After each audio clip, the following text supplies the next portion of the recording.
Muy bien, buenos días chicos. Vamos a ver ahora la otra parte de esta región craneofacial, que es el esqueleto craneal. Inclusive esqueleto craneofacial, podemos decir así, ¿no?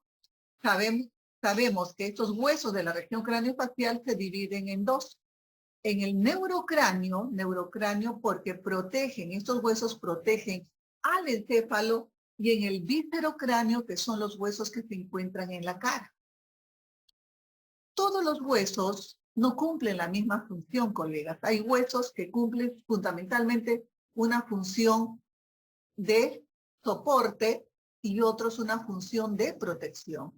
Por ejemplo, aquí, los huesos de la base craneal van a cumplir una función de soporte y los huesos de la bóveda craneal van a cumplir una función de protección. Por lo tanto, la forma como inician su desarrollo o su formación es diferente. El proceso de formación de un hueso se llama osteogénesis. Y tenemos dos tipos de osteogénesis. ¿Alguien recuerda? A ver si me puede decir. Bien, es la osificación directa y la osificación indirecta, ¿no? Entonces, antes de hablar de estos huesos, vamos a hablar un poquitinho nada más de la osificación. El hueso es un tejido, el cartílago también es un tejido, ambos se originan del mesénquima o del mesodermo, tienen origen mesodermal. En nuestra vida intrauterina, sobre todo en las primeras semanas, ¿no es cierto?, somos como una bolsa de mesénquima. Nuestra bolsa constituida por ectodermo y endodermo, y adentro está el mesénquima. Estas células mesenquimáticas son las que llamamos las células madres. Ustedes sé que lo saben. ¿Por qué? Porque son capaces de originar otros tipos celulares y por lo tanto otros tejidos, ¿no?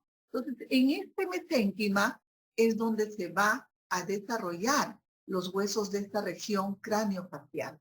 Pero este mesénquima, vuelvo a repetir, es un ectomesénquima.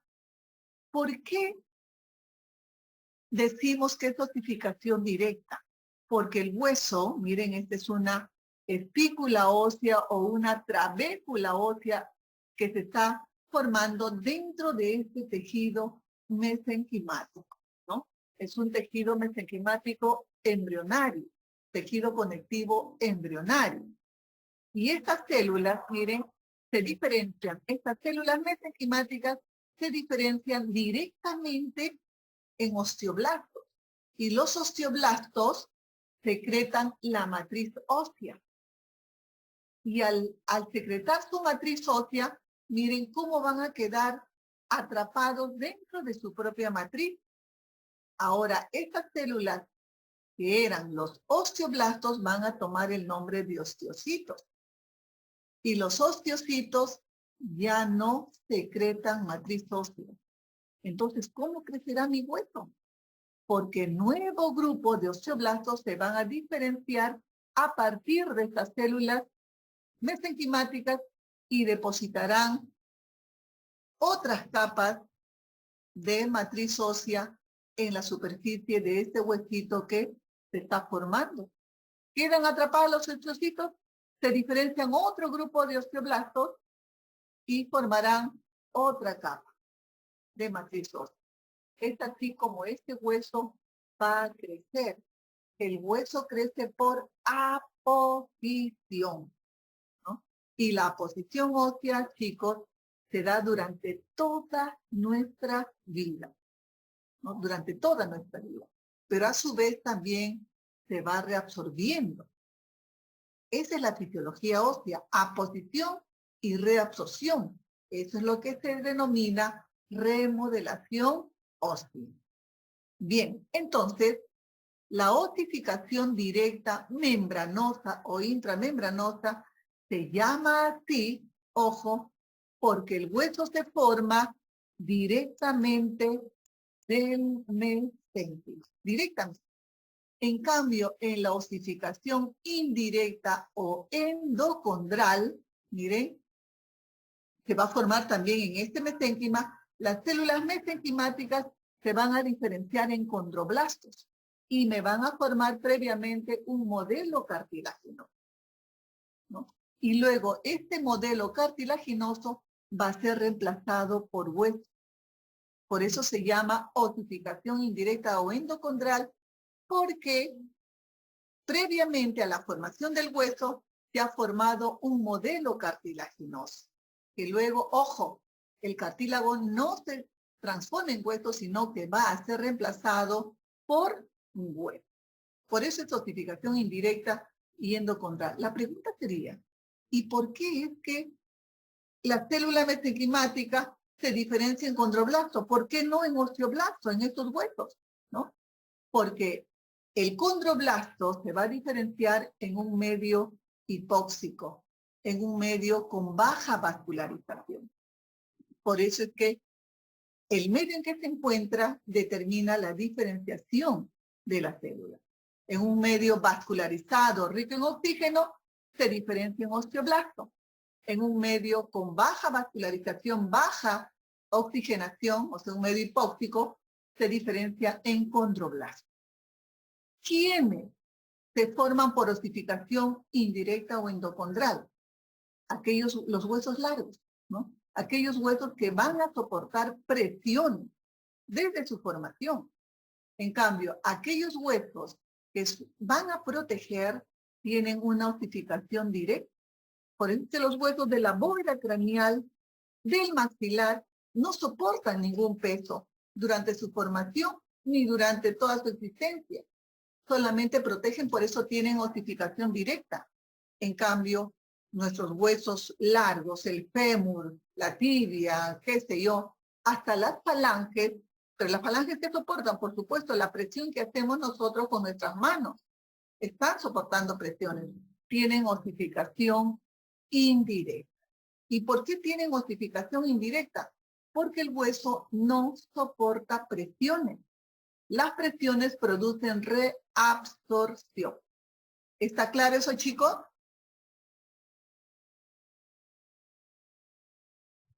¿Chicos? Bueno, tenemos que avanzar. Entonces vamos a hablar sobre la osificación, la formación del esqueleto craneal. Y acabamos de decir que el esqueleto... perdón, estaba atrasada. Ya, muy bien, disculpen, que había retrocedido en los mensajes. Tenemos la base craneal y la bóveda craneal. La base craneal va a soportar desde sus inicios el peso del encéfalo, porque el encéfalo inicia su formación. El sistema nervioso central inicia su formación en la tercera semana de vida intrauterina. Y la base del cráneo va a iniciar su formación en la séptima semana de vida intrauterina. Mire, son 4 semanas de diferencia donde el encéfalo en este momento ya ha desarrollado bastante, entonces está soportando el peso, por eso tiene una osificación indirecta, ¿ya? Base del cráneo o condrocráneo y la bóveda craneal o desmocráneo. La primera manifestación, como les digo, se da a la séptima semana de vida intrauterina. Aquí lo primero para podernos ubicar tendríamos que saber qué huesos forman la base craneal. A ver rápidamente si alguien me puede decir.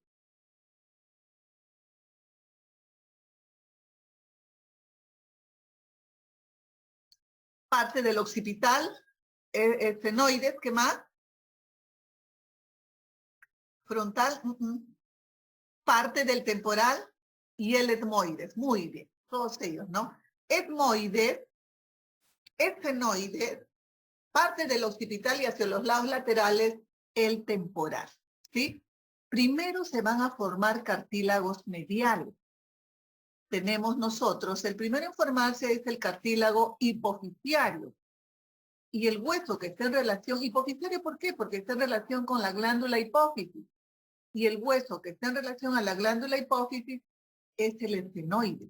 Entonces, estos cartílagos hipofisiarios me van a formar el cuerpo del esfenoide. Luego tengo los cartílagos paracordales, ¿no?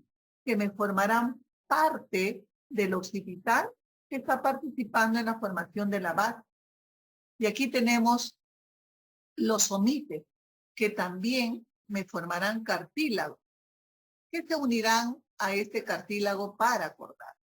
Y tendremos los cartílagos etmoidales o condroetmoides, que me formarán el etmoide.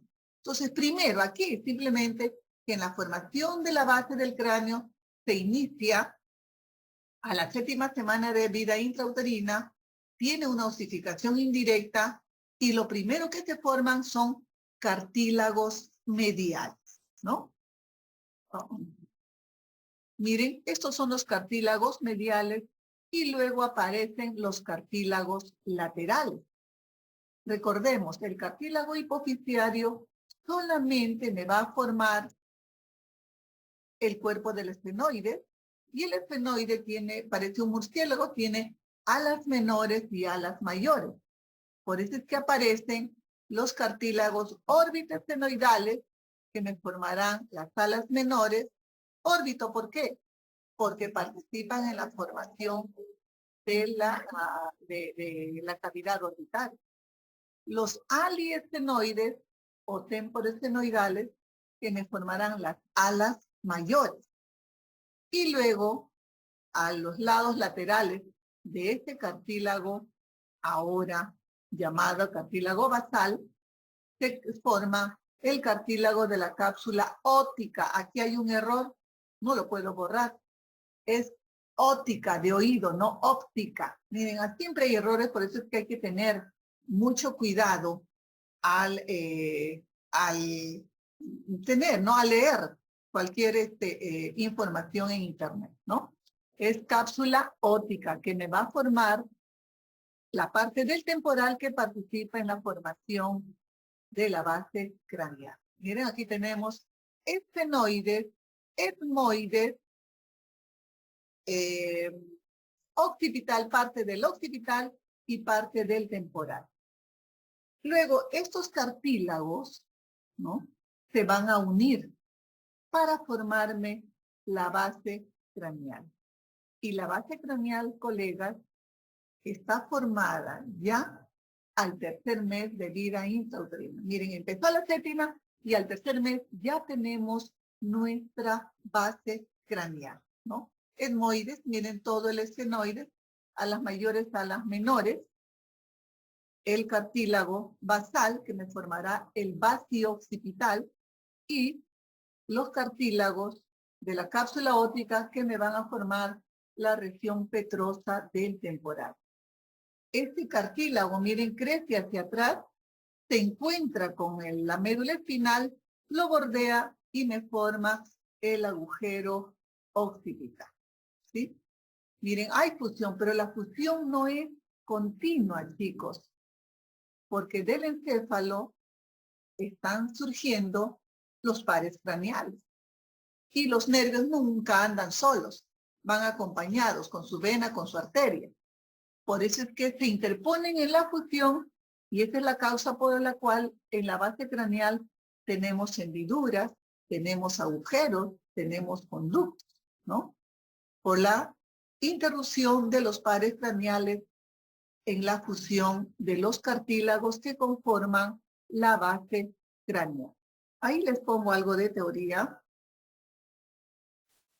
Bueno, aquí nos vamos a quedar, miren, una base craneal a la 8ª semana, o sea, término del 2.º mes, y una base craneal al término del 3er mes de vida intrauterina. Tiene la misma morfología que una base completamente desarrollada, ¿no? Habíamos dicho entonces que la base craneal está formada ya completamente al 3er mes de vida intrauterina. Y tenemos que tener presente, colegas, que se forma a partir de varios centros cartilaginosos que luego se han fusionado. Y aquí tenemos, miren, nuestra base craneal, el aporte de cada cartílago que ya les he mencionado. El cartílago etmoidal o condroetmoides me forma el etmoide. El órbito esfenoidal me forman las alas menores. El aliesfenoidal o temporoesfenoidal, las alas mayores. Y aquí tenemos la hendidura esfenoidal, ¿no? Se forma la hendidura esfenoidal porque ahí se interpone el tercer, cuarto, quinto y sexto par craneal. Por eso se forma toda una hendidura. Y el cartílago hipofisiario o los cartílagos hipofisiarios me forman el cuerpo del esternóides. Aquí tenemos la cápsula óptica que me está formando la región petrosa del temporal y los cartílagos basales al vacío occipital, ¿no? Esta porción del occipital, porque el occipital es todo esto, colegas, este vacío occipital forma o participa en la formación de la base del cráneo. La base del cráneo, chicos, no es una superficie plana, sino que está angular, ¿no? Y la expansión del encéfalo me forma estas depresiones llamadas se me fue el nombre ahorita, las fosas craneales, ¿no? La fosa craneal anterior, la fosa craneal media y la fosa craneal posterior. Como esta base craneal está formada a partir de centros cartilaginosos, estos centros cartilaginosos o estos cartílagos tienen que unirse. Y la unión de estos cartílagos se llama sincondrosis. Sincondrosis, ¿ya? Sincondrosis es la unión de dos cartílagos a través de tejido conectivo. Y la sincondrosis es como, a ver, vamos a ver. Permítanme dibujarles algo. Por ejemplo, yo tengo aquí el cartílago hipofisiario y tengo aquí el cartílago basal que me va a dar origen al occipital. Esto va a ser la hipófisis, cuerpo de la hipófisis y esto el vacío occipital. Entonces, estos dos cartílagos se unen a través de tejido conectivo y eso es lo que se conoce como, ahí no lo veo al puntito, se conoce como sincondrosis. Miren, esto.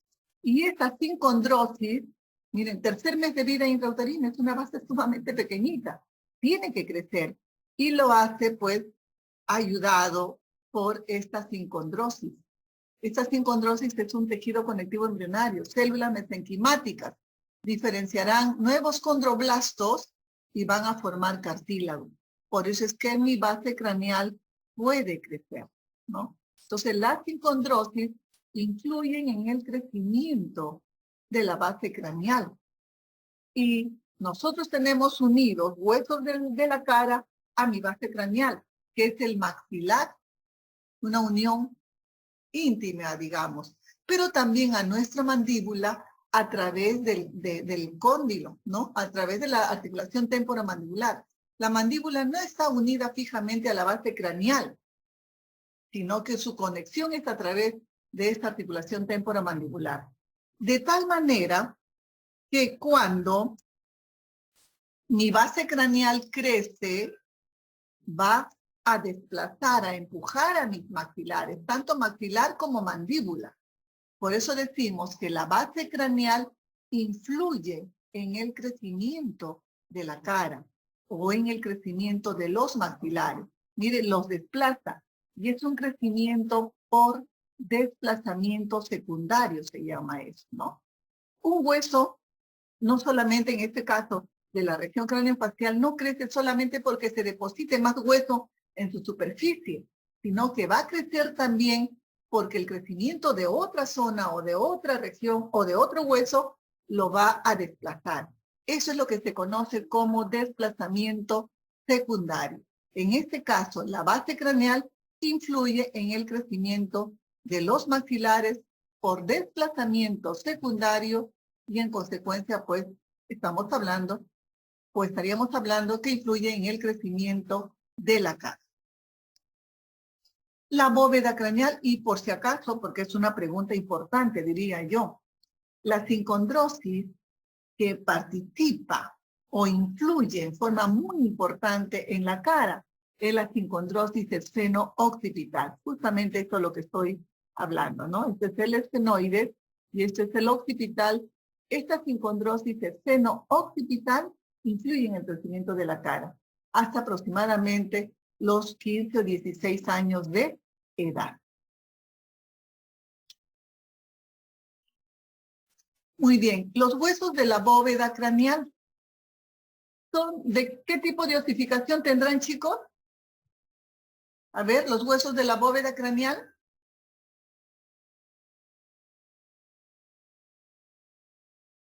Hijos, rápido. Muy bien, intramembranoso, ¿no es cierto? Es el de la bóveda craneal. Osificación directa o intramembranosa. Muy bien. ¿Qué huesos son los que se forman o que están en la bóveda craneal? El frontal, los parietales, el occipital. Por lo tanto, acabamos de ver que parte del occipital tiene osificación indirecta y una gran parte osificación directa. Por lo tanto, el occipital es un hueso mixto, porque tiene los dos tipos de osificación, directa e indirecta, ¿no? Tenemos nosotros al temporal, que también hemos visto, tiene una porción indirecta, también es un hueso mixto. El esfenoidal también participa, las alas mayores del esfenoides forma parte de la bóveda craneal. Por lo tanto, es un hueso mixto, pero a predominio indirecto o endocondral. Y el frontal sí es un hueso membranoso puro o tiene osificación directa pura, ¿no? También estos huesos se van a formar a partir de centros de osificación, pero directa o membranosa. El frontal inicia su formación a la 10ª semana, a partir de dos centros de osificación que se encuentran en la región supraorbicular, ¿no? O sea, sobre encima de los ojos, aquí. El parietal también se inicia a la 10ª semana de vida intrauterina a partir de dos centros de osificación directa, anterolateral y posterolateral. El occipital se forma, la porción directa se forma a partir de estos centros de osificación directa, interparietal y L-pactal.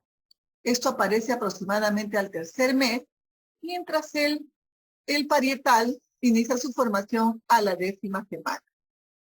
El temporal, la porción directa también es a partir de la 10ª semana y se forma a partir del centro de osificación que me va a dar origen a la escama o concha del temporal y a la región cigomática. El esfenoide, parte de las alas mayores, también van a participar en la formación de la bóveda. Tiene osificación directa, pero vuelvo a repetir, son porciones muy pequeñitas y aparecen también a la 10ª semana de vida intrauterina. En consecuencia de estos huesos, los de osificación directa pura son el frontal y el parietal. El occipital es mixto, el temporal es mixto, el esfenoide es mixto, pero a predominio endocondral o indirecto. Estos huesos también crecen, miren, a partir de los centros de osificación, crecen y se van a irradiar. Y al momento del nacimiento todavía no tienen su morfología definitiva. Es en la vida postnatal, porque la bóveda craneal termina de desarrollarse aproximadamente a las 7 u 8 años de edad, porque es la época en la cual el encéfalo termina de desarrollarse. En consecuencia, chicos, el encéfalo es el responsable de la formación de los huesos de la bóveda craneal. Quiere decir, induce su formación. Es el responsable de la morfología facial del craneal, o sea, de la forma de nuestro cráneo y del tamaño de nuestro cráneo. Por eso es que cuando no se forma el encéfalo correctamente, ese bebé nace sin bóveda craneal. La cránea es un anencefálico, porque el encéfalo, al no formarse correctamente, no puede inducir la formación de la bóveda craneal. Y estos huesos están unidos también por tejido conectivo y en este caso toma el nombre de sutura, que tienen un tiempo de cierre, pero puede alterarse este cierre o esta fusión. Y el cierre prematuro de las suturas toma el nombre de craneoestenosis o craneosinostosis. Miren, ¿qué suturas tenemos? La sutura frontal, porque son dos frontales al inicio. La sutura coronal, que me une los frontales con los parietales. La sutura sagital, que me une los dos parietales. Y la sutura lambdática o lambdoidea, que une parietales con el occipital, ¿no? Lateralmente tendremos apuesta aquí una sutura, la sutura temporoparietal, ¿no? Entonces, estas suturas permiten el crecimiento del encéfalo, permiten la superposición de los huesos, de estos huesos en el momento del nacimiento, permiten su paso por el canal del parto, ¿no? Y los huesos no están totalmente mineralizados al momento del parto. Y como les digo, tienen un tiempo de cierre. Tenemos fontanela, que es la zona donde se unen más de dos huesos. Tenemos la fontanela anterior o bregmática, aquí lo tenemos. La fontanela posteral o posteromedial también se llaman, ¿ah? Anteromedial, posteromedial, que se encuentra entre los parietales y el occipital, y lateralmente la fontanela anterolateral y posterolateral, otérica y astérica, ¿no? Igualmente tienen un tiempo de cierre estas fontanelas, y la que más tarda en cerrarse es la fontanela anterior. ¿Qué lo hace? ¿Qué culmina su cierre aproximadamente también a los 2 años de edad, se dice, ¿no? Porque durante el primer año, que en las que cierran las demás, ella aumenta de tamaño. Miren cómo ha aumentado esta fontanela, pero termina de cerrarse a los 2 aproximadamente, a los 2 años de edad, o puede ser también año y medio. Pero si se cierran las suturas precozmente, ¿no? Vamos a tener, miren, los cambios en la morfología del cráneo. Si se cierra, por ejemplo, prematuramente la sutura sagital, este cierre prematuro se llama craneosinostosis o craneoestenosis. Miren, el encéfalo adquiere una forma de tonel, no crece en sentido anterior y posterior. Porque el encéfalo, chicos, va a crecer hacia la zona de menos resistencia. Tenemos una braquicefalia afectada, las suturas coronales. Miren, estas de acá. Entonces, ya no pueden crecer hacia adelante y crecen en ancho. La turricefalia. No, perdón, aquí hay un error. Esta es la trigonocefalia, por favor. Trigonocefalia. Parece un triángulo mirándolo desde arriba. ¿Qué es lo que se afectó? La sutura frontal, esta de acá, o metópica. Entonces ya no crece en sentido transversal y va a crecer. Las zonas de menor resistencia están en la parte posterior, por eso tienen esta forma triangular. La turricefalia es cuando crece hacia arriba, como una torre. Ahí, en este caso, están afectados varias suturas, ¿no? O sea, las suturas no solamente se afectan una, pueden afectarse más de una, 2, 3, y la forma del cráneo va a variar. Si ustedes recuerdan su embriología, tenemos hasta un cráneo en trébol, parece un trébol, ¿no? Porque las suturas, son varias suturas las afectadas, ¿no? Pueden traer problemas neurológicos. No sé si hay alguna pregunta al respecto. Chicos.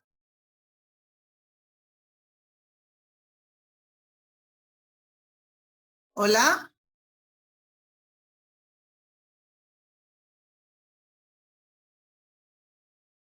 ¿Qué problemas trae? ¿Cuál, David? ¿La craneosinostosis? ¿A eso se refiere? Ah, la braquicefalia, ¿no? La braquicefalia, miren, mientras solamente, las suturas, a ver, mientras solamente esté afectada una sutura, no hay problema. Lo que necesitamos es que el encéfalo crezca, pueda crecer sin ningún problema. Y va a decir que hay zonas donde no hay resistencia, ese encéfalo va a crecer y no va a haber ningún problema neurológico. Pero cuando se afecta más de una sutura, entonces ahí sí, no va a poder crecer correctamente y podemos tener problemas neurológicos, ¿no? Estas craniosinostosis, chicos, pueden presentarse solas, ¿no? O pueden presentarse como parte de un síndrome. Por ejemplo, la braquicefalia o estas suturas coronales, lo vemos seguramente que sí han escuchado el síndrome de Crusoe, por ejemplo, ¿no? Entonces, por ejemplo, en la trigonocefalia, turricefalia, perdón, el síndrome de Pfeiffer. Entonces, cuando están afectados más de una sutura, entonces ahí sí va a haber problemas neurológicos. En una brachiocefálica, mientras tenga zonas por donde crecer el encéfalo, no va a haber problemas neurológicos. Aquí el problema sería estético, pero estas alteraciones pueden tratarse, sí, siempre y cuando el diagnóstico o el tratamiento se haga oportunamente. Recuerden, quien está induciendo o determinando el tamaño y la forma del cráneo es el encéfalo. Y el encéfalo termina de formarse a los 7 u 8 años de edad. A los 5 ya su crecimiento se ha dado en un 85%. De tal manera, si nosotros queremos cambiar la forma de este cráneo, que sí aquí es bien notorio, ¿no? Si el tratamiento se hace a los 6 años de edad, ya no habría involución de esta forma, porque mi encéfalo casi está al final de su crecimiento. Pero si se trata, por ejemplo, al año o 2 años, donde el encéfalo está creciendo rápidamente, sí se puede tratar. El tratamiento consiste pues en separar estos huesos en estas suturas afectadas. Y obviamente le ponen ahí sus moldes, digamos así, y el crecimiento del encéfalo va a hacer que esta morfología del cráneo regrese a la normalidad, ¿no? ¿Qué suturas tenemos? Sutura frontal o metópica entre los dos frontales, sutura coronal entre los frontales y los parietales, o sea aquí, sutura sagital entre los dos parietales, sutura lambdoidea, ¿no? Entre los parietales y occipital, ¿no? Y aquí, temporoparietal. ¿Está claro, Pedro? Pedro,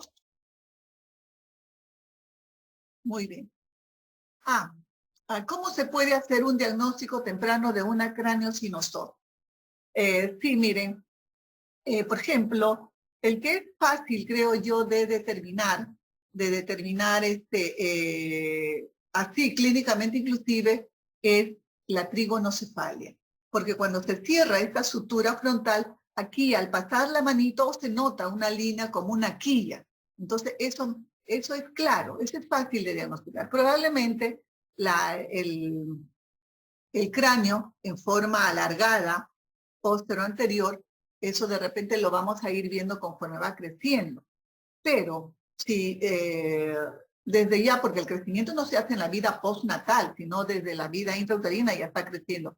Vemos un cráneo así un poco alargado, en forma de tonel, ahí habría que hacer, pues, digamos, la radiografía o los exámenes correspondientes para poder hacer este diagnóstico temprano, digamos así, para que se pueda tratar, ¿ya? Porque definitivamente esta morfología se va a notar conforme va creciendo el cráneo, ¿no? Conforme va desarrollándose el encéfalo.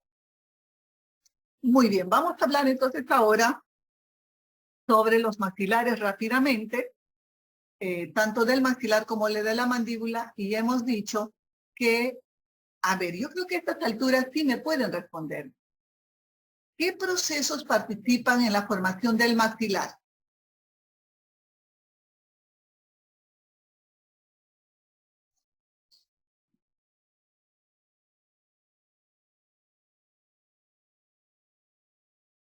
Respuestas, chicos, vean. La observación es muy importante. Aquí tenemos como para que plasmen, ahí están las imágenes. Nasal interno y maxilar, muy bien, David, ¿no? Nasales y maxilares, muy bien, César. Tenemos que tratar nuestras neuronas. No van a trabajar si nosotros no le damos trabajo. Hagámosle pensar a nuestras neuronas.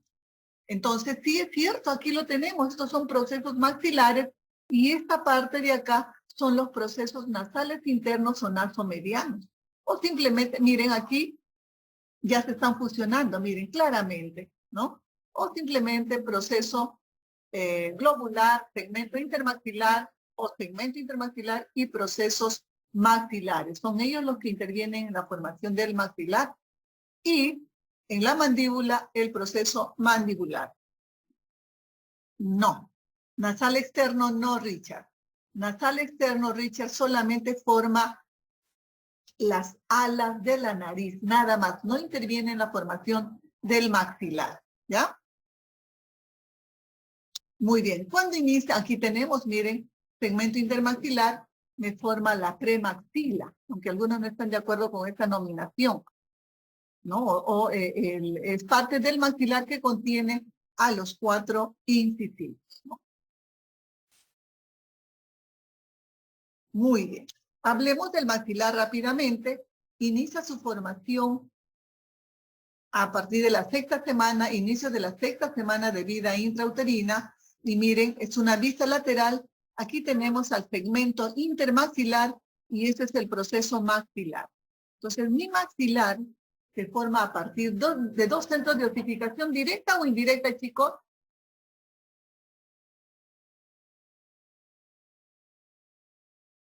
Mixta. ¿Por qué mixta, David? Indirecta, César. Muy bien, George. Directa, muy bien, no sé qué más, David. Es directo. Es de osificación directa. Entonces, a partir de dos centros de osificación directa, uno en el segmento o en el mesénquima del segmento intermaxilar y otro en el mesénquima del proceso maxilar. Y A y B. Endocondral, no, César. Endocondral se forman por este proceso de osificación indirecta los huesos que van a soportar peso, presiones. Y el maxilar no está soportando presiones. César, ¿se ubica, hijo? Sí, este es César, ¿no? Entonces, a ver, David, ¿el maxilar es un hueso móvil? Claro, muy bien, David, ¿no? Es un hueso fijo y directo. El móvil es la mandíbula, ¿no? Entonces es de osificación directa. Miren, a partir de estos dos centros de osificación, las trabéculas migran para formar las diferentes regiones del maxilar, ¿ya? No puedo ahondar más porque nos está ganando el tiempo, chicos, ¿no? Pero miren, ¿cuándo inició? En la sexta semana. A la octava semana ya se formó la tabla externa. Miren, el piso de la órbita se forma a partir de quién? Del proceso maxilar, miren. Del centro de osificación del proceso maxilar. Trabéculas migran hacia arriba y forman el piso. Otras hacia arriba y hacia atrás para formar la región malar o cigomático malar. Hacia arriba, ¿no? Y hacia adelante para formar la parte posterior de esta apófisis ascendente del maxilar. ¿Dónde se forma la espina de Spix? En el mesénquima del segmento intermaxilar. Lo importante es saber que es de osificación directa. Y al tercer mes, el maxilar ya está formado. ¿Cómo crece el maxilar? Tiene dos tipos de crecimiento. Los huesos de la región craneofacial tienen dos tipos de crecimiento a diferencia de los otros huesos. Uno, por aposición ósea, o sea, se va depositando más hueso, y un centro, este es importante, un centro principal de crecimiento del maxilar por aposición, quiere decir que aquí se va a ir depositando más y más y más matriz ósea. ¿Por qué? Porque un maxilar de un recién nacido solamente tiene espacio para los dientes temporales y faltarían todavía erupcionar las 3 molares permanentes. Por eso es que esta tuberosidad del maxilar es un centro principal de crecimiento por aposición y crea el espacio para la erupción de las molares permanentes, ¿no? Pero también va a crecer por desplazamiento secundario. ¿Quién le genera ese empuje, ese desplazamiento? La base craneal. A ver, alguien me dijo, David, ¿me dice esfenoides? ¿Por qué esfenoides, hijo?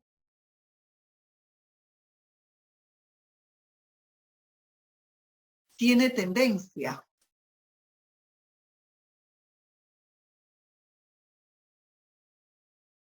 Tiene tendencia a crecimiento mixto. ¿Quién? ¿El esfenoide? El esfenoide sí, es un hueso mixto. A ver, ¿qué dice Isaret? Ya. Pero primero, el esfenoide sí es un hueso mixto, ¿no? Pero el maxilar es un hueso membranoso puro. Ahora, ahorita vamos a hablar de repente a lo que se está refiriendo, ¿ya? Entonces, miren, tiene un crecimiento por aposición. A ver, ¿quién me está preguntando? Isaret. Miren. Aquí tengo mi maxilar, imaginémonos, de un recién nacido. Aquí ya está erosionado. Y he dicho que solamente tiene espacio, es pequeñito, solamente tiene espacio para la erupción de los dientes temporales, nada más. Pero faltan los dientes permanentes. Entonces no hay espacio. ¿Y qué va a pasar? Que en esta tuberosidad del maxilar se va a depositar matriz ósea. O sea, más hueso, se deposita hueso ya para que me entiendan. Se va depositando así y miren, mi maxilar ya creció y va a haber espacio para la erupción de las molares permanentes. Pero ojo, mi maxilar no crece hacia atrás. Conforme se va depositando hueso aquí, mi maxilar se va desplazando hacia la parte anterior, ¿ya? Hacia la parte anterior. Crece, se deposita hueso hacia atrás, pero se desplaza hacia adelante, porque los maxilares crecen hacia adelante. Toda la cara crece hacia adelante, no crece hacia atrás. ¿Está claro, Yesaret?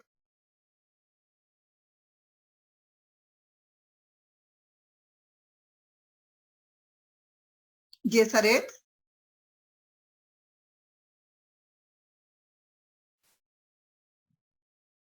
Ya, ok. No se demoren en contestar, chicos, por favor. Este es un crecimiento por aposición. No es la única zona, obviamente, ¿no? Todo mi maxilar tiene que crecer en conjunto, pero esto es importante porque es un centro principal de crecimiento. ¿Por qué llamamos centro principal de crecimiento? Llamamos así a aquellas zonas que tienen mucha importancia o crecen más rápidamente en ese hueso. Por eso es un centro principal de crecimiento. Pero también mi maxilar va a crecer porque alguien lo empuja. En este caso es la base craneal. ¿Quién? Específicamente, la sincondrosis, el seno o pipi. Miren, ahora, hay factores que van a influir en el crecimiento del maxilar. Uno de ellos es las suturas, porque el maxilar no está solo, está unido a otros huesos, ¿no? Por ejemplo, la sutura frontomaxilar. Una sutura igualmente es la unión de dos huesos por tejido conectivo. Y como les expliqué en sincondrosis, en ese tejido conectivo se van a diferenciar nuevos osteoblastos que depositen hueso en la superficie. Entonces, por lo tanto, las suturas, acá la sutura frontomaxilar va a contribuir a su crecimiento, ¿no? La sutura cigomático-malar, ¿no? Hay varias suturas que van a influir en el crecimiento del maxilar. Otro factor que influye en el crecimiento, la respiración. La respiración por la nariz y ese aire que entra a la nariz pasa a los senos maxilares. El seno maxilar lo encontramos dentro del maxilar. Y cuando entra el aire al seno maxilar, produce expansión, ¿no?, de este seno y por lo tanto contribuye al crecimiento del maxilar. Es por eso que cuando la respiración no se hace por la nariz, sino por la boca, perdón, ¿qué pasa? El aire entra por la boca y esa presión del aire se va a ejercer sobre el paladar y la presión produce, ¿qué es lo que produce en el hueso, chicos? Este es un conocimiento que tienen que saberlo sí o sí. La presión en un hueso, ¿qué es lo que produce?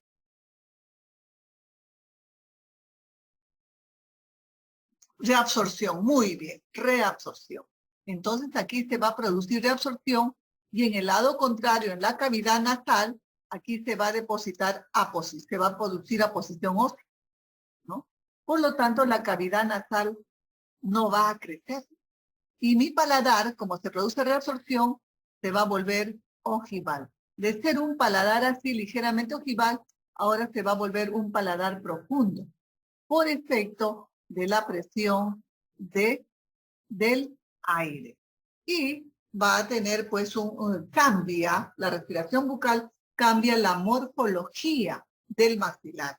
Por eso tenemos yo, por ejemplo, soy respiradora bucal, ¿no?, el maxilar protruido. Altera la forma del maxilar, mas no altera su formación, porque el maxilar se está formando normalmente, pero es con una morfología diferente. Y la cavidad nasal, cuando uno respira por la nariz, hay reabsorción en el piso de la cavidad nasal. Es necesario para que esa cavidad nasal aumente de tamaño. ¿Y por qué debe aumentar de tamaño?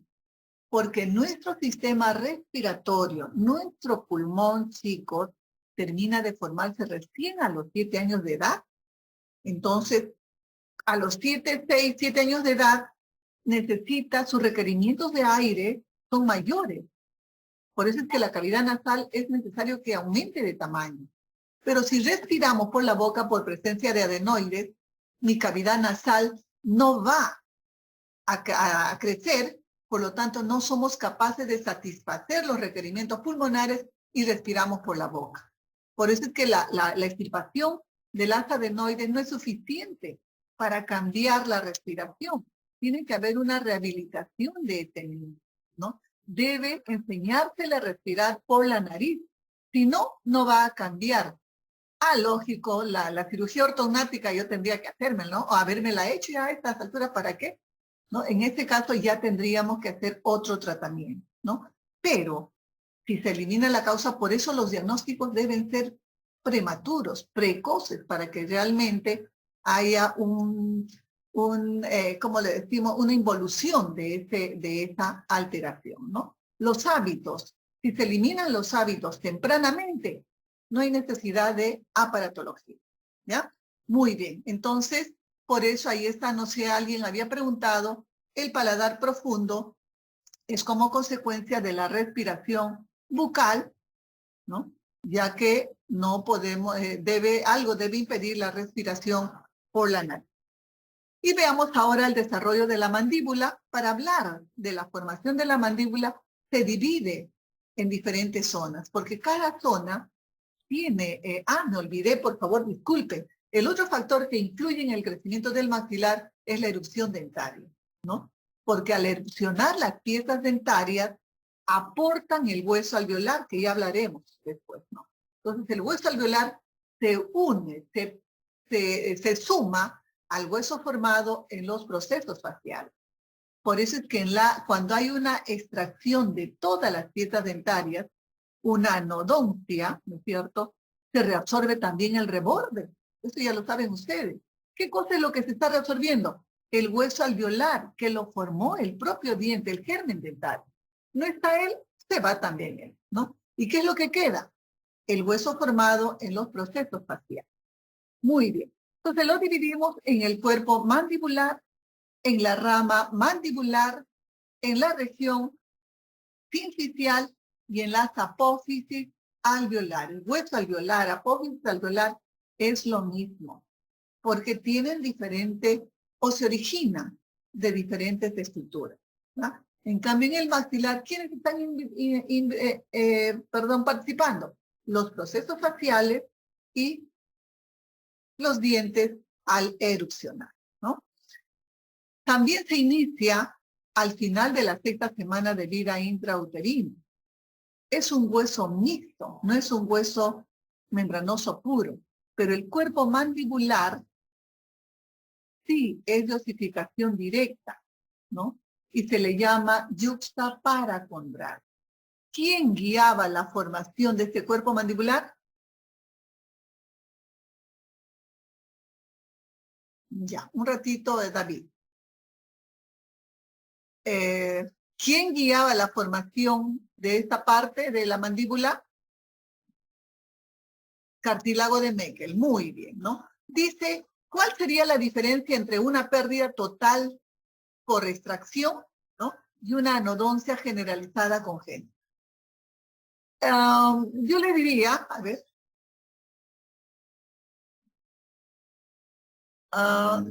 Enrique de repente tiene una razón parcial, sino que después al final de repente nos olvidamos lo que queríamos preguntar, ¿ya?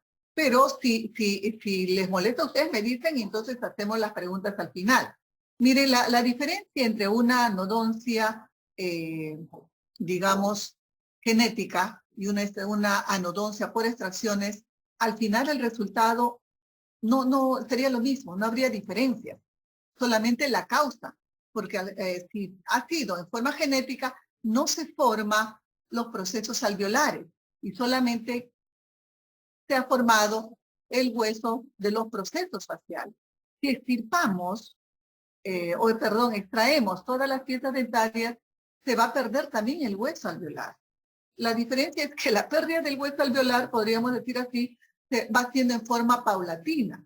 En cambio, en una anodoncia genética, desde el inicio no va a tener hueso alveolar. ¿Ya? Muy bien. Vamos a ver. Entonces hemos dicho que se inicia también a la sexta semana de vida intrauterina, al final, a partir de un centro de osificación. Son dos semimandíbulas. Un centro que se ubica en el punto donde el nervio dentario inferior se divide en la rama incisal y la rama, el nervio, ¿cómo se llama este nervio? Dios mío, se me fue ahorita, que sale, y este nervio, por favor, chicos, ayúdenme, mentoniano, ¿no? No, este es el incisal y, se me fue ahorita el nombre. Bueno, ya, aquí en esta dirección. Y lo primero que se va a formar, claro, pues, el mentoniano. Lo primero que se va a formar este agujero, ¿no? Este agujero es el mentoniano. Y de ahí se van las trabéculas y irradian hacia adelante, hacia atrás. Miren, aquí se ha formado el nervio, tenemos el nervio mentoniano y estas trabéculas forman su conducto y las trabéculas van a ir migrando hacia adelante y hacia atrás, formándome la tabla externa del cuerpo mandibular a la octava semana de vida intrauterina. De ahí estas trabéculas, chicos, sí, George, ¿no? Entonces estas trabéculas cambian de dirección. Este es un corte frontal, miren la tabla externa, luego cambian de dirección para formar el hueso basal y vuelven a ascender, formándome la tabla interna, pero siempre al lado del cartílago de Meckel. Por eso se llama osificación yuxta paracondral. Yuxta al lado, paralelo, condral al cartílago de Meckel. Encerrando en este canal al van dentario inferior, a la vena de Serres, que aparece posteriormente, ¿no? Pero luego las trabéculas individualizan estos elementos. Y tendremos, miren, el conducto de Serres, que debe ser transitorio, debe regresionar posteriormente, y el conducto dentario inferior. Por encima de este canal del conducto dentario tenemos otro canal donde se va a desarrollar los gérmenes dentarios. Miren, el germen dentario se origina del epitelio oral, como va creciendo, miren, hacia el canal. Y aquí se van a desarrollar tanto el diente temporal como el diente permanente. Por eso se llama osificación yuxtaparacondral. Es al lado y paralelo al cartílago de Meckel. El cuerpo mandibular, chicos, entonces, tiene una osificación directa. Y estas trabéculas cambian de dirección y se dirigen siempre siguiendo al nervio, no al cartílago, no lo sigue, sino al nervio dentario inferior. Por eso empiezan a ascender para participar en la formación de la rama mandibular, ¿no? Entonces, a la 8ª semana se formó la tabla externa, pero simultáneamente a ello, en esta 8ª semana, aparecen cartílagos, denominados cartílagos secundarios. Tenemos el cartílago coronoideo, el cartílago condilar, el cartílago angular y el cartílago sinficial. Pero el cartílago sinficial, chicos, yo no lo considero un cartílago secundario. Secundarios son porque recién aparecen.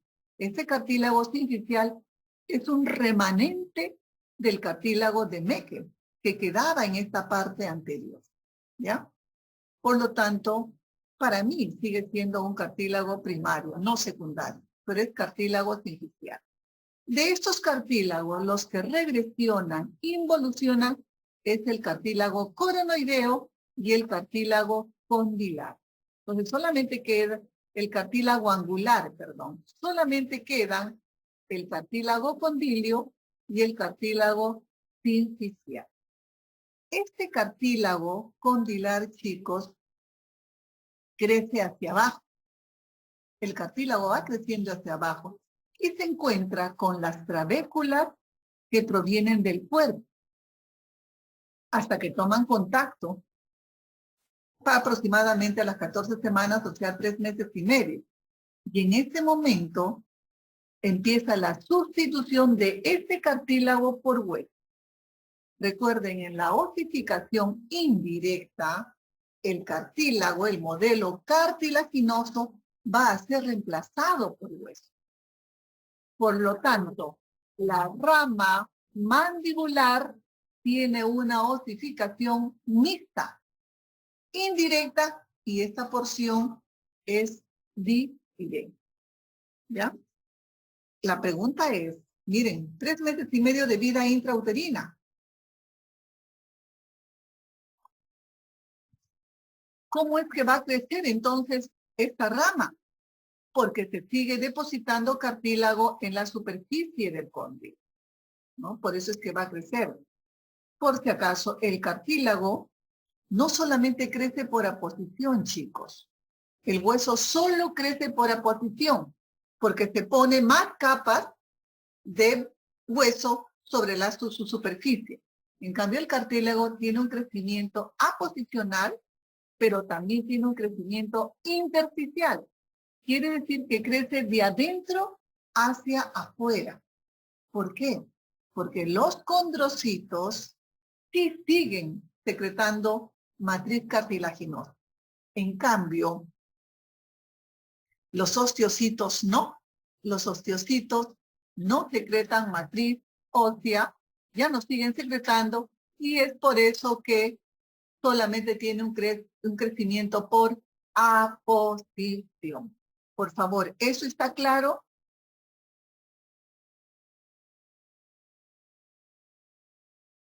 Chicos.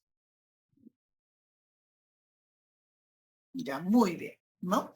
Entonces miren porque, y aprovecho a decirles, porque es un conocimiento importante, pero no vamos a hacer ATM, el cóndilo, chicos, o la articulación, que es lo mismo, temporomandibular, termina de formarse en la 2ª década de la vida intrauterina, porque la sustitución de este cartílago por hueso culmina en esta edad, ¿no? Entonces, por eso es que decimos que la ATM termina de formarse en la 2ª década de vida postnatal, ¿sí? Muy bien. Y aquí tenemos el otro segmento que viene a ser el hueso alveolar o proceso alveolar o apófisis alveolar. ¿Quién lo forma? El germen dentario, específicamente el saco dental. Y solamente se va a formar, obviamente, como alguien preguntó, si es que la pieza dentaria erupciona. Conforme va erupcionando, va formando este hueso alveolar. ¿Ya? Si no erupciona, obviamente no se forma. Por eso es que se divide en diferentes partes, porque en la formación de estas zonas intervienen otras estructuras. Y en esta región sinficial, ¿no? Este cartílago sinficial va a contribuir, une las dos semimandíbulas y contribuye a su crecimiento.